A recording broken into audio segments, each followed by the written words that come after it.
I was standing in the tasting room, wiping down glasses from the morning tour, when a woman I'd never met called my cell phone and told me my husband had already sold my mother's vineyard to a stranger. I almost hung up on her, thinking it was a scam. Then she said a name I recognized, and everything in me went very, very still. My name is Isabel Marchetti, and 3 weeks earlier, my husband Colin and I had celebrated the 20th harvest at Marchetti Hill, the vineyard my mother planted with her own hands the year I was born. 40 rows of Cabernet on a hillside outside town that she'd worked into something people drove 2 hours to visit. When she passed 4 years ago, it came to me. Not to us. To me. I remember signing the transfer papers at the estate attorney's office while Colin sat beside me, distracted, telling me it was wonderful news without really looking up from his phone. The call came on a Tuesday afternoon, while the tasting room smelled like the last of the pressed grapes and the late sun was doing that gold thing it does over the vines in September. "Mrs. Marchetti? My name is Renata Ford. I'm a broker with Halston Commercial. I'm calling to confirm receipt of the signed letter of intent for the sale of Marchetti Hill. I just need to verify a few details on your end before we finalize escrow." I told her there had to be a mistake. I hadn't signed anything, hadn't listed the vineyard, hadn't spoken to a single broker in my life. She went quiet for a moment. "I have a signature here dated 3 weeks ago. Isabel Marchetti, notarized."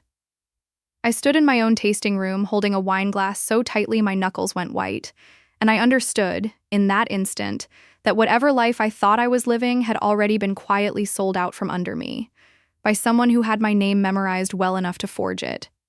I didn't confront Colin that day. Some part of me, the part that had spent 11 years married to a man who could talk his way out of anything, knew that if I asked him outright, I'd get an explanation smooth enough to make me doubt what I'd just heard. So I thanked Renata Ford, told her I needed to review the paperwork before we proceeded, and asked her to send me copies of everything, every document, every signature page. Then I hung up, put the wine glass down before I dropped it, and became someone else. Not a different woman, exactly. Just a quieter one. That night, I watched Colin the way you watch a stranger. He'd taken over the vineyard's business side almost entirely after my mother passed, calling it one less thing for you to carry while you grieve. I'd thanked him for it, genuinely, at the time. I noticed now that he always met with our accountant alone. I noticed his brother, Dominic, a man who'd run 2 restaurants into bankruptcy, had started stopping by more often lately, walking the rows with the proprietary air of someone measuring land for a future that wasn't his. I began keeping a folder of my own. Not out of any plan yet, just instinct. I photographed every piece of mail before Colin got to it. I set up a private email account under my late mother's maiden name and started forwarding documents there. I kept my phone recording in my apron pocket during the evenings Dominic came by, just to help with inventory. It was on the 5th night, going through Colin's desk drawer while he slept, that I found the folder. Buried under supplier invoices, a power of attorney, dated the week after my mother's memorial, granting Colin managing authority to execute routine business decisions on my behalf. A document I had genuinely signed, believing it was for insurance paperwork during a season when I could barely get out of bed.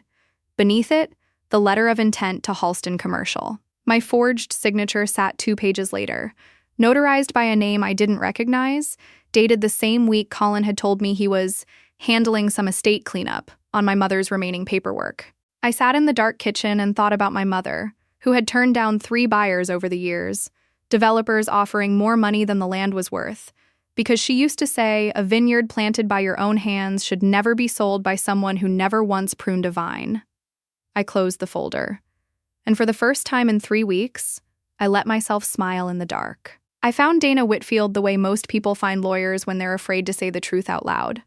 A late-night search, a small office above a bakery that didn't try to impress anyone. She was maybe 60, sharp-eyed, the kind of woman who had clearly stopped being surprised by any version of this story a long time ago. I brought her everything. The forged letter of intent, the power of attorney I actually had signed, and the much broader one I hadn't. The recordings, the photographs. She watched it all without interrupting, then sat back. "Mrs. Marchetti, I want to be direct. The original power of attorney you signed is narrow.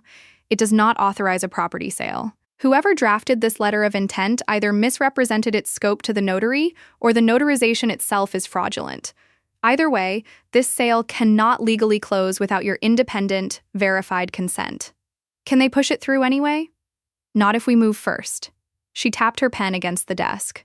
I can file an emergency notice today establishing the fraud, freeze the escrow, and put you on record as sole owner with sole authority. It won't stop your husband from trying, but it means nothing transfers without walking through me. I want more than a freeze, I told her. I want them to say it, out loud, in front of people who love him too much to believe me otherwise. She studied me for a long moment. Then we do this carefully. Don't confront him yet. Let him think it's still moving forward. The more comfortable people get, the more they say. I went back to the vineyard and did exactly that. I let Colin mention, almost casually, that an investor was interested in expanding operations, framing it as an opportunity instead of a betrayal. I let Dominic walk the property with a tape measure, murmuring about where a second tasting pavilion might go. I smiled. I poured wine. I said nothing that would tell either of them I already knew the shape of what they were planning. 3 weeks later, Colin came to me with something that finally explained the timeline. Marquette Hill's 20th Harvest Gala. A public celebration I'd been planning for months. 300 guests, press invited, a night meant to honor everything my mother built. Had quietly become, in Colin's mind, the perfect stage for something else entirely. I want to make an announcement that night, he said, refilling his glass, loose and confident in a way he'd never been before we married. Frame it as an exciting new chapter. Investors love a narrative. What kind of announcement? Nothing you need to worry about, he said, and smiled the smile that used to make me feel safe. I've got it handled. I smiled back. I trust you completely. I had never meant anything less in my life. The night of the gala, string lights ran the length of every row, and 300 guests moved through the vines with glasses of the vintage my mother had first pressed 20 years earlier. I wore the green dress she'd always told me made me look like I belonged to the land instead of just owning it. Colin found me near the stage an hour in, checking his watch, tension flickering behind his easy smile for the first time in weeks. Renata Ford is here, he said quietly. Just to shake a few hands. Nothing formal happens tonight. The paperwork's already moving. Of course, I said. Go enjoy your evening. At 9 o'clock, Colin took the small stage, set up for toasts, tapped the microphone, and thanked everyone for 2 decades of Marquette Hill. Then he began talking about an exciting new investment partnership that would take the vineyard into its next chapter. Careful, vague language, the kind meant to sound like celebration to a crowd that had no idea what it actually meant. I let him get most of the way through it. Then I walked up the small steps behind him, took the second microphone that had been set up for my own toast, and said, Colin, thank you. I'd actually like to add something, if that's all right. He turned, and for just a second, something behind his eyes went very still. As some of you may know, I said, my voice steadier than I expected, Marquette Hill has never had an owner other than a Marquette woman. My mother built it. I inherited it. Solely, legally, in my name alone. I paused, let that land across 300 faces, which means any sale of this property requires my signature. Mine. Not a power of attorney signed during the worst month of my life. Not a notarization from someone I've never met. A ripple moved through the crowd. Dana Whitfield, standing near the back exactly where we'd planned, stepped forward with a folder under her arm. This afternoon, I continued, my attorney filed a formal fraud complaint regarding a forged letter of intent submitted to Halston Commercial 3 weeks ago. The sale my husband just referenced does not exist. It never legally could.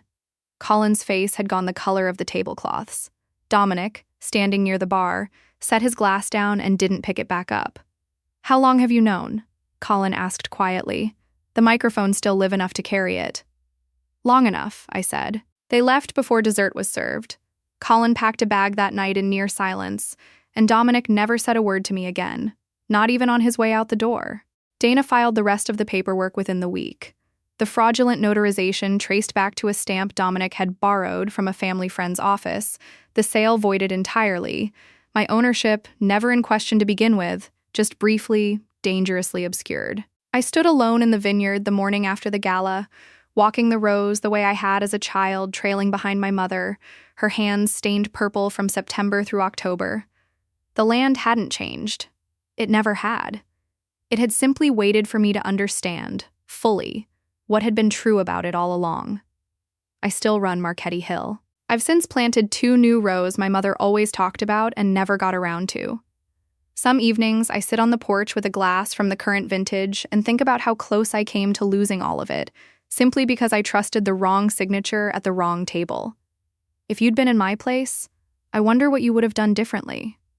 Or the same. I'd love to hear your thoughts in the comments below, and where in the world you're watching from tonight. We have more stories like this one waiting for you, so if this one held you until the end, go ahead and subscribe so you never miss the next. Thank you for staying with me. Let's keep walking this road.